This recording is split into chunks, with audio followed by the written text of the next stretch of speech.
berlabuh di sebuah pegunungan yang sampai saat ini dikenal dengan sebutan Jabal Tariq. Karena Gibraltar kata orang Barat ini, Gibraltar.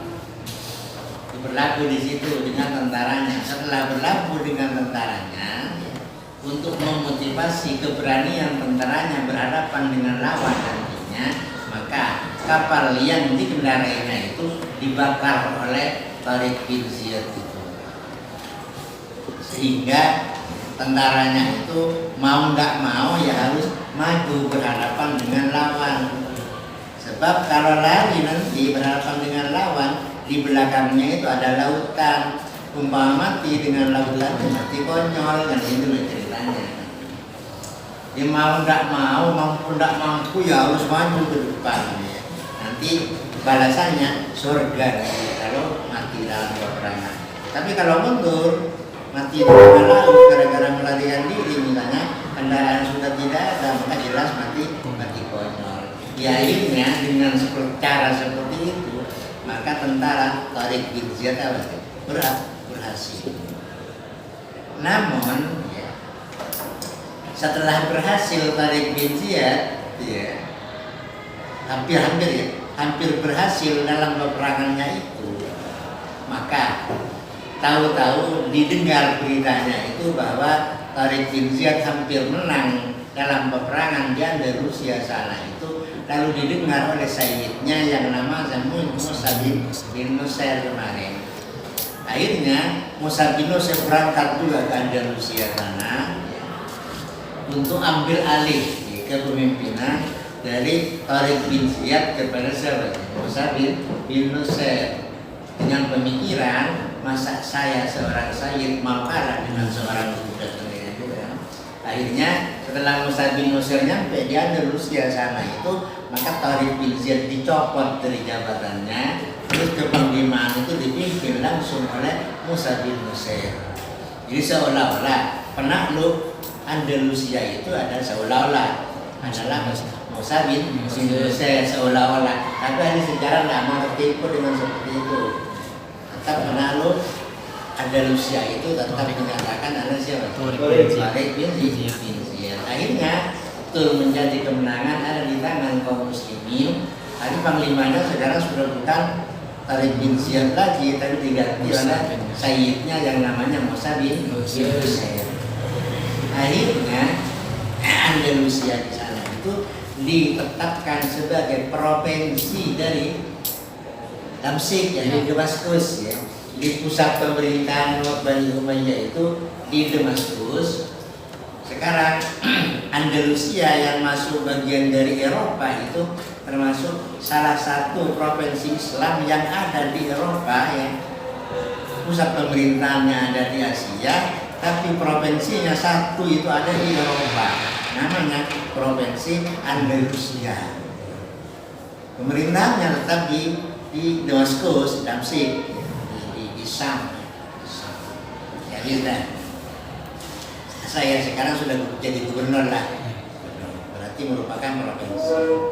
Kemudian yang dikatakan di sini ketenangan yang terjadi pada masa Al-Walid itu merupakan ketenangan yang terbatas. Kenapa? Sebab pada masa Al-Walid itu terjadi juga malapetaka yang besar. Apa malapetakannya? Al-Walid punya rencana tidak baik. Mestinya setelah Al-Walid memimpin menggantikan ayahnya, namanya siapa? Abdul-Malik. Gantinya mestinya Al-Walid. Gantinya Al-Walid mestinya itu adiknya namanya Sulaiman. Mestinya. Kemudian Al-Walid itu punya anak namanya Yahya ya. Lantas Al-Walid punya rencana mau menyingkirkan putra mahkota yang adiknya itu dulunya putra mahkota, sekarang adiknya mau ditendang dari jabatan putra mahkota, mau dialihkan kepada anaknya sendiri yang namanya Yahya. Akhirnya Al-Walid itu minta nasihat kepada pemimpin-pemimpin Bani Umayyah yang terkemuka di antaranya adalah Hajjaj bin Yusuf yang dimintai pertimbangan, di antaranya adalah Qutaibah bin Muslim, di antaranya adalah Muhammad bin Qasim. Itu yang dimintai pertimbangan atas rencana penggeseran putra mahkota dari Sulaiman kepada Yahya. Mengerti kira-kira ya? Biasanya ya gantinya Al-Walid Sulaiman adiknya. Tapi karena Al-Walid punya anak laki-laki namanya Yahya, maka Sulaiman mau ditendang dari putra mahkota, mau dialihkan kepada anaknya sendiri. Lalu minta nasihat kepada pembesar-pembesar Bani Umayyah. Akhirnya pembesar-pembesar Bani Umayyah itu setuju. Termasuk yang setuju adalah Hajjaj bin Yusuf, Qutaibah bin Muslim, Muhammad bin Qasim, dan masih banyak orang-orang penting yang lain itu yang ikut setuju atas rencana penggeseran putra mahkota dari Sulaiman kepada Yahya. Sudah ya? Sudah. Nah, kemudian setelah diumumkan bahwa penggantinya nanti itu adalah Yahya, ya, maka Sulaiman sekarang mulai dendam kepada keadaan, mulai dendam. Dan dianya sudah tertendang dari putra mahkota pindah kepada siapa? Yahya sudah. Berarti Sulaiman sudah ada di luar area, sudah masuk dalam bursa putra mahkota sudah. Kenapa dikatakan tidak masuk? Ya karena umpama itu masih dimasukkan putra mahkota itu di luar akal sudah itu. Karena gantinya Al-Walid itu masih ponakannya Sulaiman. Kalau Sulaiman masih disuruh mengganti ponakannya kan di luar akal sudah itu. Kan tentunya Sulaiman mati kada tempat logikanya yang terjadi. Kan sudah tak mungkin untuk jadi pemimpin Sulaiman sudah itu. Soalnya harus mengganti siapa? Yahya. Kalau umpama nanti Al-Walidnya meninggal, lalu Yahya diangkat, marahnya Yahya baru Sulaiman yang menjadi itu. Tak mungkin kan? Iya mau Yahya tak berkhianat lagi. Mau Yahya nanti punya anak, terus tersingkir yang namanya siapa? Sulaiman. Itu yang membuat Sulaiman menjadi apa sih? Dendam. Setelah diumumkan ya, bahwa penggantinya itu adalah Yahya, maka tak lama kemudian Yahya jatuh sakit. Terus dengan sakitnya dia mati. Maka akhirnya putra mahkota jatuh kepada Sulaiman lagi. Jadi ngerti ya? Mati model. Dan diumumkan bahwa penggantian Al-Walid nanti adalah siapa? Yahya. Tahu-tahu Yahya jatuh sakit. Dengan sakitnya mati, otomatis putra mahkota sekarang jatuh lagi kepada siapa? Sulaiman. Akhirnya Sulaiman bilang asumpah setelah Yahya mati, dia jadi putra mahkota, maka Sulaiman bersumpah, wallahi orang-orang yang setuju atas penggeseran putra mahkota dari saya kepada Yahya, setelah saya nanti duduk menjadi khalifah menggantikan kakak, demi Allah semuanya akan dibantai. Nah ini yang dikatakan apa tadi? Suatu ketenangan sebentar, tahu-tahu ya ketenangan itu diikuti apa sih? Malah petaka yang luar biasa ya. Dendamnya Sulaiman kepada siapa sih? Orang-orang yang setuju atas rencana penggeseran putra mahkota. Termasuk yang diancam Hajjaj bin Yusuf karena itu sponsornya ya. Sponsor orang yang menyetujui atas rencana penggeseran itu adalah siapa? Hajjaj. Lantas diikuti oleh Qutaibah bin Muslim, diikuti oleh Muhammad bin Qasim, yang semuanya itu adalah panglima perang kafir. Orang yang ikut andil dalam memperluas pemerintahan Bani Umayyah, semuanya orang penting lah dalam pemerintahan. Sudah. Setelah Yahya mati, putra mahkota jatuh lagi ke tangan Sulaiman, maka Hajjaj bin Yusuf itu siang malam itu dua ke pangeran, mohon dicabut nyawanya sebelum Sulaiman diangkat orang menjadi khalifah. Kenapa? Takut dibantai oleh Pak Sulaiman. Kalau sampai dia masih hidup, Sulaiman naik tahta menggantikan kakaknya Al-Walid, pasti itu ya Hajjaj itu pasti dibantai. Soalnya sudah kadung bersumpah Sulaiman. Maka akhirnya Hajjaj ini atuh siang malam kamu yang minta mati sebelum Sulaiman diangkat orang. Minta mati kepanjang minta mati. Kebetulan Hajjaj ini baru Sulaiman parloai. Ya kebetulan ya bini apa setaretan. Bini Hajjaj dan bini Sulaiman kakak Ale. Ya. Berarti Hajjaj dan Sulaiman loai ya. Parloai. Ini nama sataretan. Tunggu rasa tadinya nawalong. Ya akhirnya ya, Hajjaj bin Yusuf itu doanya dikabul oleh Allah aja. Dikabul. Sebelum Al-Walid mati, Hajjaj mati duluan. Sehingga Sulaiman belum diangkat orang menjadi gantinya Al-Walid begitu, maka Hajjaj mati. Berarti Hajjaj selamat dari pembantaian siapa? Sulaiman. Masalahnya apa? Gara-gara setuju tadi itu loh, kecil kan? Iya. Gara-gara setuju. Kok dijadikan besar ya gara-gara setuju? Ya soalnya kalau sampai jadi itu kan berarti Sulaiman tertendang untuk selama-lamanya dari jabatan kepemimpinan dan juga itu. Logikanya kan kesana. Hajjaj bin Yusuf mati udah itu. Yang panglima yang sangat terkenal jagoan itu, yang hebat itu, dia mati sekarang. Tapi matinya bukan mati di bagaimanakah ya, tapi mati dengan sendirinya sesuai dengan permohonannya kepada Allah, itu dikabul oleh Allah sebelum dianya itu dibantai oleh Sulaiman. Karena Sulaiman masih belum menjabat menjadi khalifah. Lain halnya dengan kepada Qutaibah bin Muslim dan Muhammad bin Nusair, dengan Muhammad bin Qasim. Nah, ini tidak segera mati dua ini. Panglima perang namanya Qutaibah bin Muslim itu yang menjadi pemimpin untuk merangi orang-orang Madinah di perang Uhud kemarin ya. Itu kan panglimanya kan ini. Qutaibah bin Muslim ini panglimanya ya perang di Madinah itu tidak mati. Sampai siapa? Al-Walid mati, akhirnya ya, Sulaiman itu diangkat menjadi gantinya. Pada waktu pengangkatan kepada diri Sulaiman, di sini tak ada sebut data dan cerita yang mengenai sini tak ada berbeda. Untuk nyari kitab lain, cerita kayak ini. Sini tak ada berlaku cerita kayak ini. Ya.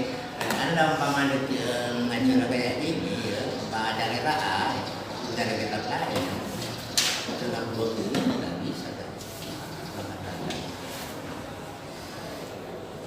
Akhirnya ya pada waktu Sulaiman diangkat, Sulaiman itu tepaan punya pacar ya, namanya pacarnya kalau nggak keliru namanya Zubaida pacarnya.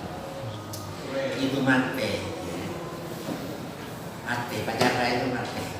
Itu tepaan kakaknya meninggal ya, dia mau dinobatkan menjadi gantinya itu dia sedang ada di kuburan ya. Menangisi pacarnya yang meninggal itu. Sulaiman. Akhirnya dijemput ke kuburan ya oleh orang-orang untuk dinobatkan sebagai apa sih? Gantinya kakaknya pada waktu kakaknya sudah meninggal. Akhirnya setelah dia jadi, maka Sulaiman itu mulai beraksi untuk melaksanakan apa sih? Sumpahnya sesuai dengan sumpahnya. Semua orang-orang yang setuju atas rencana penggeseran putra mahkota itu satu demi satu itu mulai dibantai langsung, dibantai sendiri, tak pakai siapa-siapa, dibantai sendiri oleh Sulaiman. Termasuk diantaranya adalah Qutaibah bin Muslim. Kok bisa jadi bawahannya sudah? Dulu tuh bawahan kakaknya, Qutaibah bin Muslim dulu bawahan kakaknya. Panglima pada waktu kakaknya masih menjadi khalifah panglima. Sekarang kekhalifahan di tangan Sulaiman ya, maka Qutaibah bin Muslim berarti di bawah tangan siapa sih? Sulaiman sekarang kan, panglimanya Sulaiman berarti.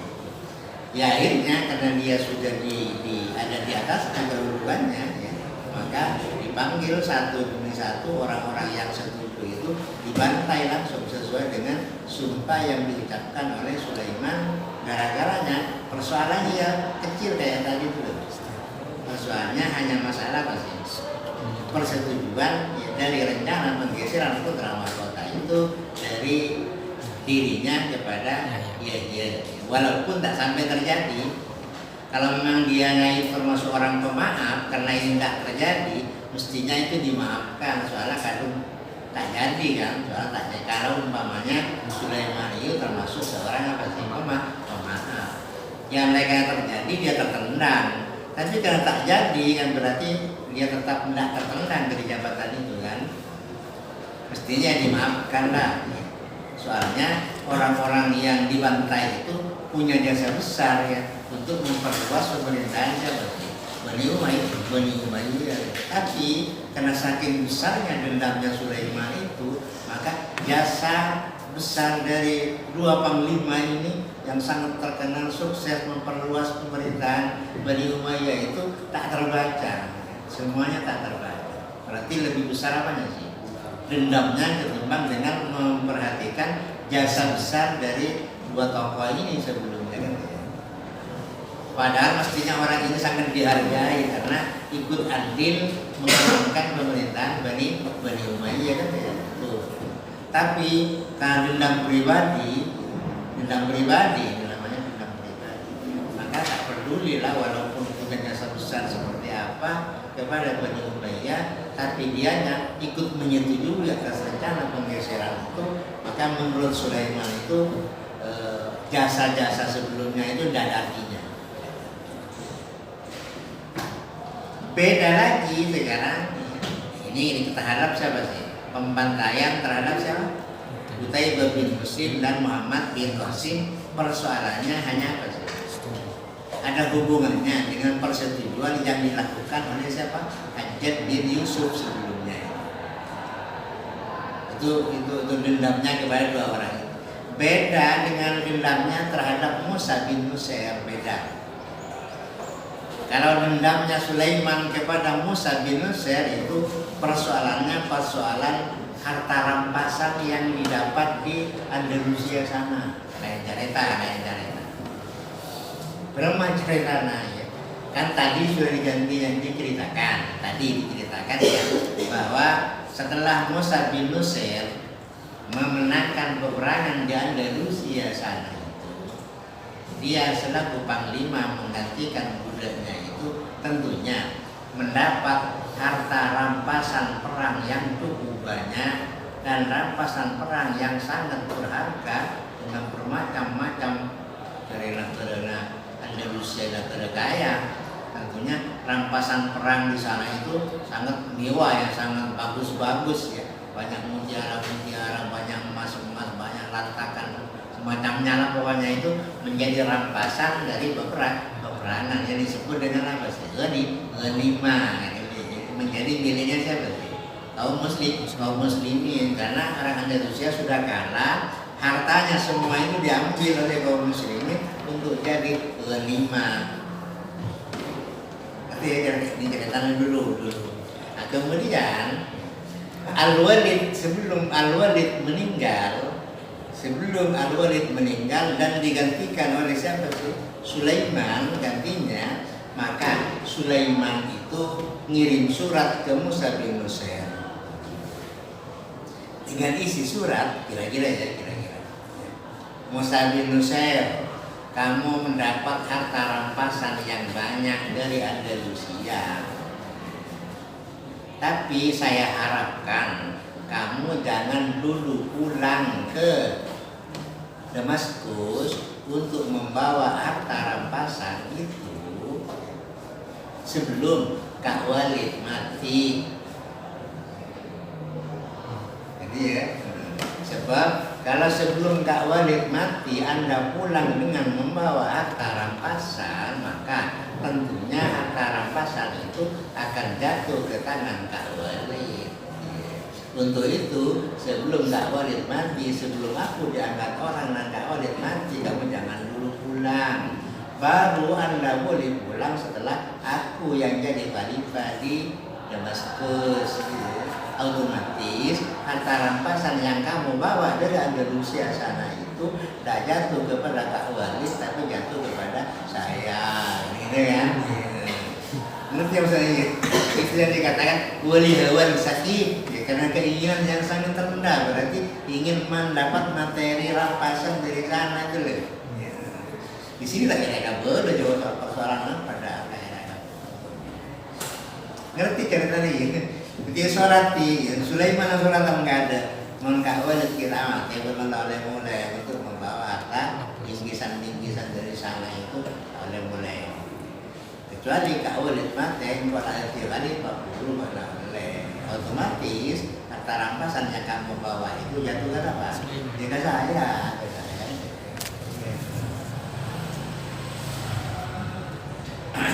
Itu yang dikatakan wali hawan sakhid bin nisbati li Musa bin Nusair. Jadi karena keinginan yang sangat rendah, kepentingan dunia itu kan rendah namanya itu ya.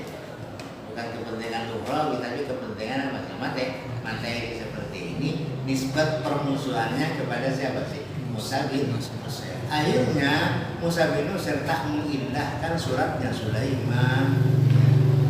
Mulai boleh kita mati, lebar kita jangan orang boleh. Ibu orang pasang itu gunyang dari sana ya. Bila Walid mati Sulaiman diangkat, maka Musa bin Nusair terancam hidupnya.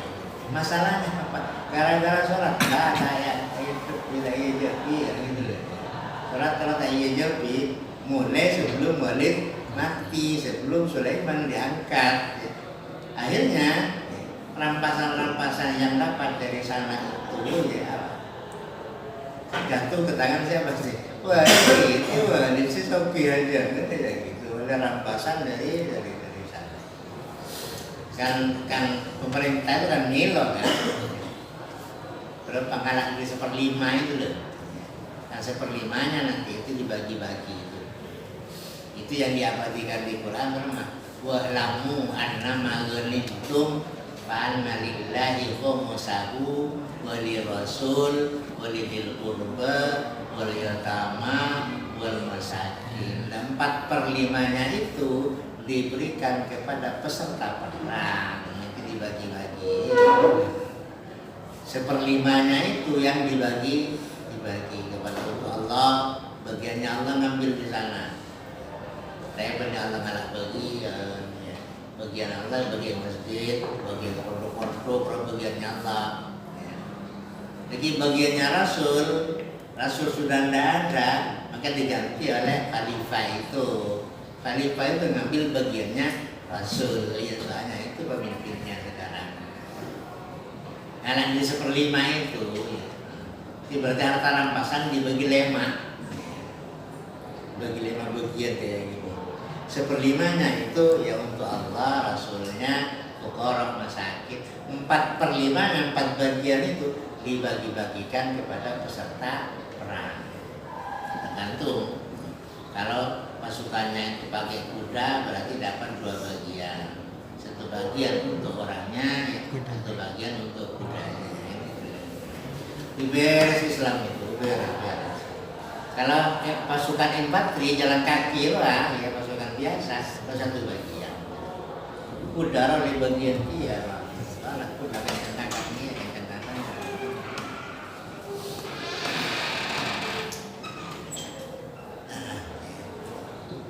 Nah tentunya yang begini inilah ya, pemerintahan yang dikatakan bergoncang lagi pemerintahan pada masa pemerintahan dipegang oleh siapa sih? Sulaiman. Masalahnya ya, Sulaiman itu membantai orang-orang penting dalam pemerintahan Bani Umayyah yang persoalannya seperti yang kita ceritakan itu. Padahal mereka itu punya andil besar ya, untuk memperluas pemerintahan Bani Umayyah. karena dia panglima perang, sukses untuk memerangi pemberontakan di mana-mana itu, mulai pada masa Abdul Malik bin Marwan ya, kan itu kan yang menyelesaikan pemberontakan di daerah-daerah itu Abdul Malik, dibantu dengan panglima perang yang sangat terkenal ini, yaitu Qutaibah Muslim, Muhammad bin Qasim, dan ditambah lagi dengan namanya Hajjaj bin Yusuf. Itu orang-orang yang yang sukses betul. Dan tentunya cara-cara membantai orang penting seperti ini ya, itu sangat merusak ya hubungan antara pemerintah dan masyarakatnya. Soalnya orang yang dibantai itu banyak juga orang yang cinta kepada orang yang dibantai itu. Tentunya sangat marah-marah kepada yang membantai itu, walaupun yang membantai itu adalah merupakan atasannya. Soalnya salahnya itu tak masuk akal ya. Untuk pembantaian seperti besar-besaran kayak gitu, itu tidak masuk akal. Hanya masalah sepele kan. Dan itu tak terjadi. Sebabnya seperti tadi itu loh, apa? Iya-iyanya berarti mati. Yang kata iya-iyanya nggak mati ya mesti jadi. Berarti iyanya itu menjadi orang yang terpendam dari apa? Dari jabatan. Tapi pada akhirnya setelah Sulaiman itu dikatakan menjadi orang yang jelek dalam awal pemerintahannya karena melakukan pembantaian kepada orang-orang Bani Umayyah yang punya peran penting untuk memperluas pemerintahan Bani Umayyah, tapi pada akhirnya dia itu punya kebaikan yang perlu ditiru ya, karena dia itu ya, menggantikan jabatannya itu tepat kepada orang yang sangat tepat untuk menggantikannya. Padahal dia masih punya adik namanya Yazid masih. Dia masih punya adik namanya Yazid. Adiknya Sulaiman itu namanya Yazid bin Abdul Malik Badar. Mestinya gantinya itu.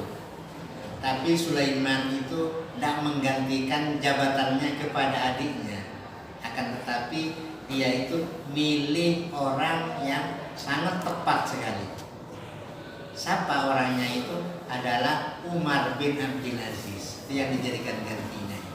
Padahal dia itu bukan adiknya, tapi iparnya. Umar bin Abdul Aziz itu iparnya. Istrinya Umar itu adiknya Sulaiman. Namanya Fatimah. Istrinya Umar bin Abdul Aziz, namanya Fatimah, adiknya Sulaiman. Jadi digantikan ke Epan. Berarti saya loros kayak gini, tapi lu sekecil ini dari Epan kan dilupa ledakan kayak Yazid pasangan. Yazid itu adiknya disuruh mengganti apa sih? Umar yang gitu kan. Padahal gilirannya memang Yazid. Itu baiknya Sulaiman ya di situ. Sulaiman punya siapa? Punya Perdana Menteri ya, yang namanya Raja ya. Punya Perdana Menteri namanya Raja. Pembantunya lah Raja. Pada suatu saat Sulaiman bilang kepada Raja, kira-kira orang yang menggantikan saya, yang paling pantas menggantikan saya nanti siapa kira-kira ya?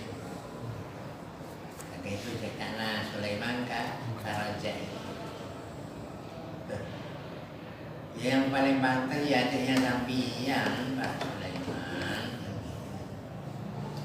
Kan masih ada adiknya sampian namanya Pak Yazid itu yang paling pantas. Sudah tak terjadi apa-apa. Enggak, ya saya sepertinya kurang yakin lah dengan Yazid. Bagaimana kalau umpama Umar ya, saya gantikan saya nanti Umar bin Abdul Aziz. Adik kita, ipar kita itu bagaimana kalau itu? Ya tentunya kalau orang-orang semuanya setuju Pak Sulaiman. Tapi tentunya sekeluarga sampian yang banyak yang tidak setuju mungkin. Kalau orang lain ya tentunya setuju kalau Pak Umar itu yang menggantikan sampian. sudahlah, Bismillah. Bismillah akan saya tetapkan pengganti saya nanti itu adalah siapa sih? Makanya ditulis oleh Sulaiman. Merupakan surat wasiat lah katakan ini. Diberi pilihan ini oleh wasiat. Dan ini dinasti ini wasiat. Oleh sebab penggantinya nanti itu siapa sih? Umar bin Abdul Aziz dan ditandatangani sudah. Awas ya, jangan sampai bocor rahasia ini, jangan sampai bocor. Nanti baru Anda bacakan nanti surat ini kalau saya sudah mati nanti itu bahwa pengganti saya adalah siapa sih? Umar. Sebelum saya mati jangan sampai bocor ya, awas. Nah ya, akhirnya disimpan lah itu, tenang lah tanpa ada cerita apa-apa lah tenang. Bahwa penggantinya jangan saya sih penggantinya mesti saya, soalnya itu kakak saya. Tapi jangan saya Sulaiman di situ saya sudah milih orang lain yang gantinya situ ya harus ganti. Dan baiknya katanya itu, tapi cari tanah ya tak bisa dilanjutkan sekarang cari tanah. Di cerita sekarang ini yaitu bahwa pemerintahan Bani Umayyah saat itu dikatakan sangat stabil, sangat baik pada masa Al-Walid. Cuman ya, meninggal Al-Walid diganti oleh Sulaiman, maka menjadi malapetaka besar lagi pemerintahannya.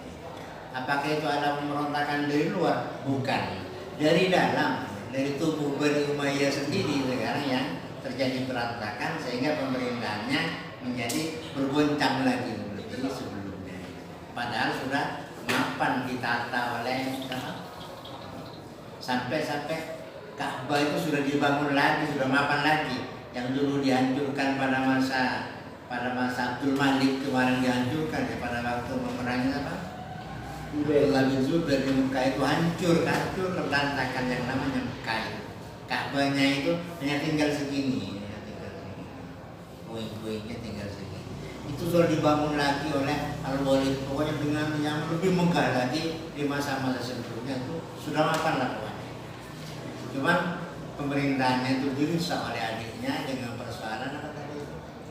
Masalah dendam ya, masalah dendam yang persoalannya itu dendam pribadi bisa mengorbankan pemerintahan seperti ini. Padahal kalau kita ukur ya, kalau dendam pribadi seperti itu dengan pemerintahan yang susah betul untuk apa ya, mengamankan pemerintahan secara utuh seperti pada masa-masa sebelumnya itu, mestinya itu yang paling diutamakan kalau dia itu berpikir untuk kepentingan masyarakat ya.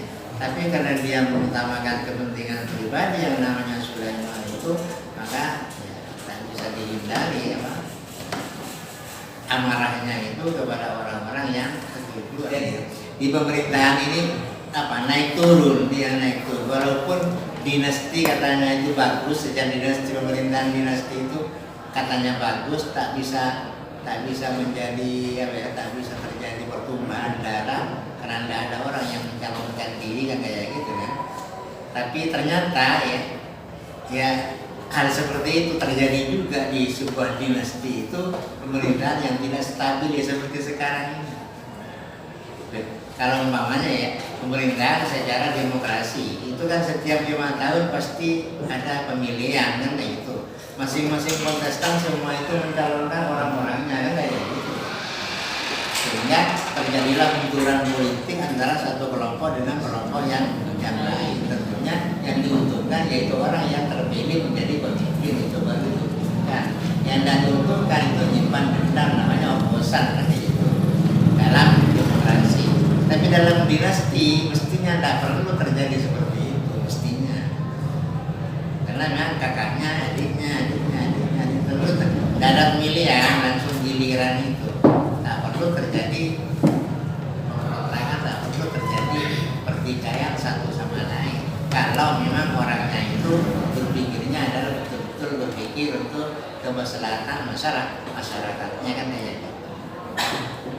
Tetapi kalau terjadi seperti ini yang mengutamakan dendam pribadi ketimbang dengan kemaslahatan umat ya, yang dibesar-besarkan kepentingan pribadi kayak ini ya bisa terjadi seperti ini. bisa terjadi seperti ini.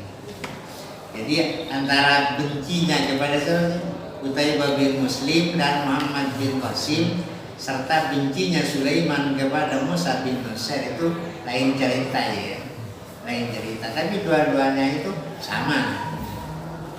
Nah, tiga-tiganya ya sama apa? Masalah dendam. Cuman sebabnya dendam itu yang berbeda.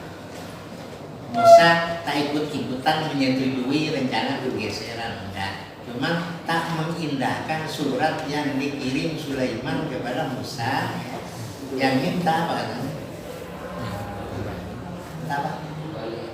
Minta jangan dulu pulang membawa bingkisan yang datang dari Andalusia sana itu sebelum Kak Walid meninggal. Itu persoalannya. Apa itu yang kepentingan? Kan kepentingan dunia ibarat harta rampasan. Oh, jadilah soki ya namanya manusia.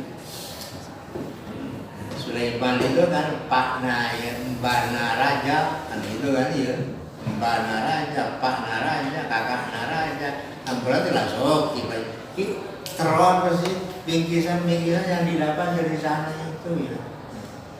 Kan mbana raja sama Marwan, pakna raja itu Malik, gitu ya.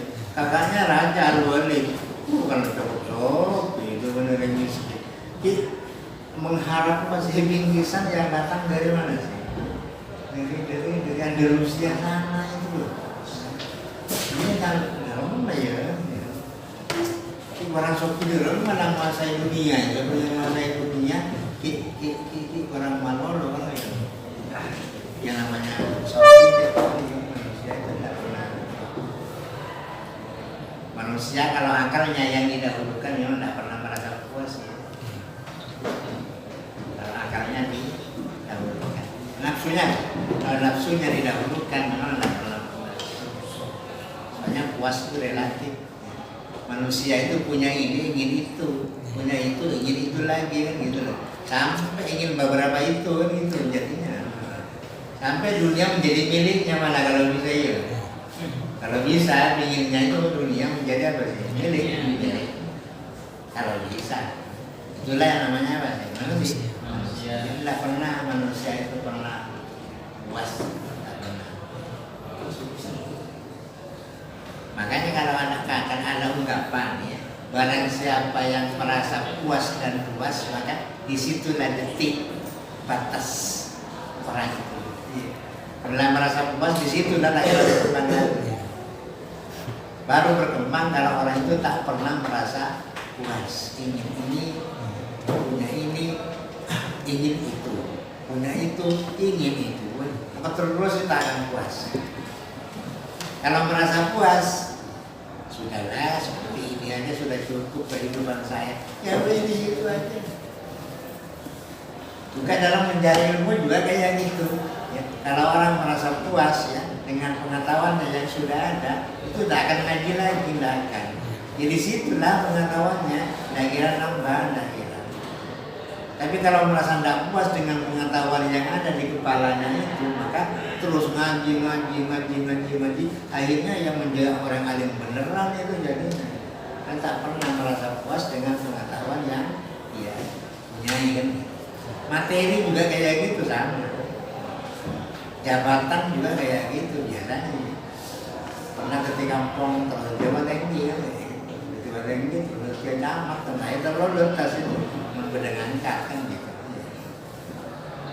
Biasanya yang namanya sebagai manusia, tidak pernah puas ya, tidak pernah puas. Kalau merasa puas ya disitulah detik batasnya dari batas paling tingginya dari situ.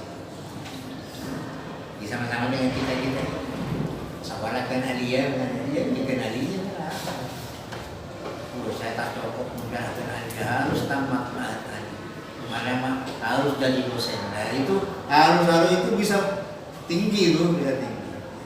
Namanya tidak pernah puas dengan apa yang itu bagus kalau dibilang apa?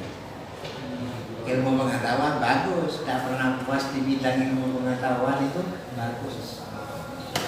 Karena ilmu pengetahuan itu aturannya belajarnya itu minal mahdi ilal lahdi, tidak pernah putus-putus kita belajar gitu. Mulai masa kecil sampai masa mati. Itu yang diabadikan dalam Quran itu karena belajar namanya ibadah, ada ungkapan wa'bud rabbaka hatta ya'tiyakal yaqin, ya, sampai datang kepadamu apa suatu yang meyakinkan. Apa yakin itu? Mati. Kita mati tetap dianjurkan ya untuk belajar dan belajar, ibadah dan ibadah. Namanya kelihatan pasti perkembangan dunia politik yang terjadi di masa pemerintahan Bani Umayyah pada saat Bani Umayyah dipimpin oleh siapa sih?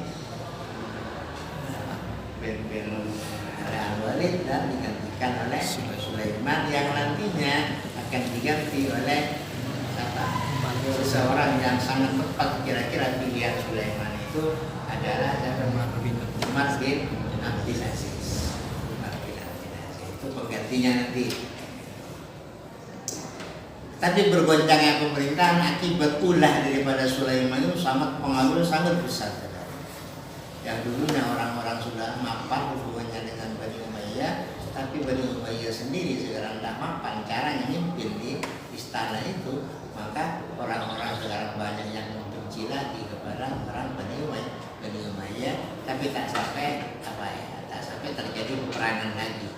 Setelah Sulaiman itu tidak ada peperangan lagi. Kenapa begitu? Sebab Abdul Aziz ini menghadapi lawan politiknya itu pakai dialog, tidak pernah pakai kekerasan. Menghadapi si A misalnya, Abdul Aziz nanti gantinya dia, itu dialog. Pemimpin si A yang membangkang itu didatangi, itu kita mau ya dialog. Akhirnya damai lagi. Tidak ada perang. Di masa Umar bin Abdul Aziz tidak ada perang. Tapi di masa sebelumnya itu susah betul untuk memperbaiki pemerintahan Bani Umayyah, karena pemerintahan Bani Umayyah itu dilaksanakan pakai power ya, pakai kekerasan, makanya cukup lama memerintah itu sampai sekitar 91 tahun, berarti Bani Umayyah sampai hampir 1 abad itu. Kalau itu nggak pakai power sudah 82 tahun ya. Itu Bani Umayyah ini ya, sampai hampir 1 abad, orang sangat tahun ya. Hampir 1 abad, mulai dari khalifah pertama sampai khalifah terakhirnya itu. Tapi yang bagus sedikit cuma pada masa apa? Al-Walid kemarin itu loh. Dengan Sulaiman ada boleh, ancur boleh. Nanti Yazid ancur boleh, ancur boleh. Nanti boleh dengan apa? Siapa namanya? Boleh ada Yazid itu, boleh ada Yazid itu ya. Tak bagus juga, malah Yazid dimakzulkan itu. Dia apa ya? Dicopot. Tak tahu, mungkin tak tahu. Diganti adik-adiknya. Ini ya, jadi betul-betul tidak ada kesulitan, tidak ada pemberontakan yang terjadi di masa Bani Umayyah, di masanya sama Al-Walid bin Abdul Malik, sehingga masa itu disebut dengan masa keemasan, masa terbaik pemerintah Bani Umayyah hanya pada masa Al-Walid. Apa Al-Walid tak pernah berkhianat? Yaitu pengkhianatannya yaitu punya rencana penggeseran putra mahkota dari adiknya kepada anaknya, itu merupakan pengkhianatan juga itu, sampai mengakibatkan pemerintahan Bani Umayyah bergoncang lagi setelah dilakukan oleh kasus-kasus yang terjadi pada masa siapa ya? Sulaiman. Masanya Al-Walid di mapan. Sampai-sampai orang sejarah itu mengatakan bapaknya itu namanya Tul Malik itu diibaratkan seperti orang yang bangun rumah dan semua rumahnya sudah selesai, semua selesai sudah, tinggal menghiasi rumah itu untuk diperindah sesuai dengan kemauan yang terjadi bagi orang-orang yang memimpin saat itu. Bagaimana caranya untuk memperbaiki pemerintahan? Caranya ya, apa itu harus pakai power terus? Apakah pakai cara yang lunak gitu? Tapi ternyata ya, pakai pakai power terus pemerintahan Bani Umayyah itu. Umpama tidak pakai power, tidak kira lama. Pemerintahan yang lama itu pakai power itu apa? Di mana ada pemberontakan pasti ditindas. Mana tindas akhirnya orang tidak berani untuk mengadakan pemberontakan karena selalu mendapat tekanan secara fisik oleh pemerintah pusat. Entah kayak gitu, dibiarkan kayak gitu semuanya hancur-hancur kalau arah itu mau minta merdeka kan ya gitu. Biasa ya. Dalam pemerintahan seperti itu biasa. Iwali hewan sakit binisbati bin musalim saya. Ini masalahnya apa? Sholat ya, sambil masalah sholat. Musa bin Nusir pun juga termasuk pengkhianat ini. Ya. Ini sebagai balasan sebetulnya. Dia itu mencopot budaknya dari panglima, diganti oleh dirinya sendiri. Tapi pada akhirnya malah petaka juga kepada dirinya bahwa dirinya itu bisa dibantai oleh Sulaiman gara-gara apa kan? Itu kan karma namanya yang begitu. Karena dia itu punya niat jahat kepada budaknya, yang namanya siapa? Tariq bin Ziyad. Dia orang menang, ya kan? Ya menang, dia lawannya mati selain dia menang. Seolah-olah yang sukses menaklukkan apa sih Andalusia sana itu adalah Andalusia sekarang. Terus akhirnya Andalusia itu pada akhirnya ya itu tetap dipimpin oleh Bani Umayyah. Setelah Bani Umayyah runtuh di Damsyik, ya, maka Bani Umayyah pemerintahannya pindah ke Andalusia pada akhirnya. Cukup lama Islam di Andalusia sana itu ada sekitar 300 tahun. Cukup habis kan?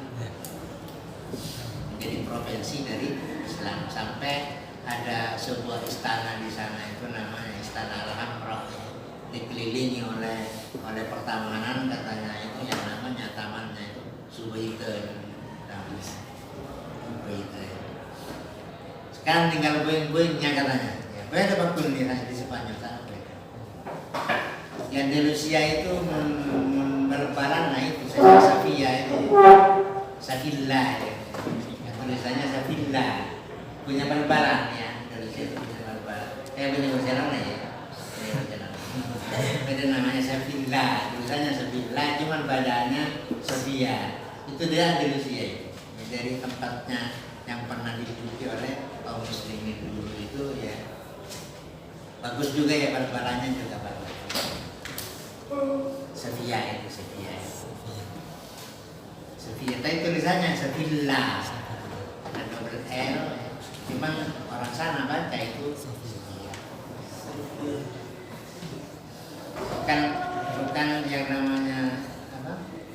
Gereja Yusafia, bukan, itu kan di Turki itu ya. Konstantinopel kan yang gereja itu. Ini udah berbalan. Bagus juga ya. Tapi tak pernah jadi juara. Jadi Indonesia mungkin fokusnya sama.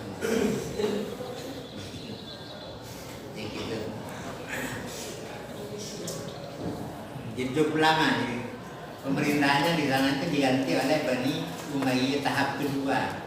Jadi Bani Umayyah pernah berkuasa di dua tempat ya. Di samping berkuasa di Asia, di Damsyik, Damaskus ya, pusatnya itu. Setelah Damaskus itu dikuasai oleh Bani Abbas ya, maka orang-orang Bani Umayyah itu melarikan diri ke Spanyol sana. Karena di sana Spanyol merupakan provinsi dari Daulah Bani Umayyah, maka orang yang melarikan diri dari mana? Dari Damaskus ya ke sana itu langsung diangkat menjadi raja. Raja yang pertama namanya Abdurrahman Ad-Dakhil ya. Satu orang itu bisa membawa nama Bani Umayyah di Andalusia sana. Kalau dulunya merupakan provinsi, tapi setelah Bani Umayyah tumbang di di Asia tumbang di tangan Bani Abbas ya, maka Andalusia sana itu merupakan kerajaan Bani Umayyah yang berdiri sendiri. Dulunya provinsi dulunya. Pada waktu pemerintahannya masih di Damsyik, Damaskus. Setelah Damaskus runtuh di tangan Bani Abbas ya, maka orang Bani Umayyah melarikan diri takut kepada Bani Abbas. Soalnya Bani Abbas mengadakan pemerintahan sabu bersih. Sabu bersih maksudnya apa? Di mana ada orang Bani Umayyah semuanya itu dibantai oleh orang Bani Abbas. Akhirnya puru apa dibantai. Akhirnya purunya kemana? Andalusia sana. Setelah dilihat KTP-nya, nyatanya orang ini keturunan Bani Umayyah, maka sampai di sana langsung diangkat menjadi raja Bani Umayyah yang kedua. Dengan demikian, Andalusia sekarang bukan provinsi lagi, tapi termasuk tempat pemerintahan Bani Umayyah yang tahap kedua, yaitu berdiri di mana? Di Andalusia sana. Jadi provinsi lagi sudah. Tapi abid ya. Di masa di awal pemerintahan Bani Abbas ya, adalah bil khilafati min ba'dihi ila rajul salih ya, wallahu a'lam. Al-Fatihah.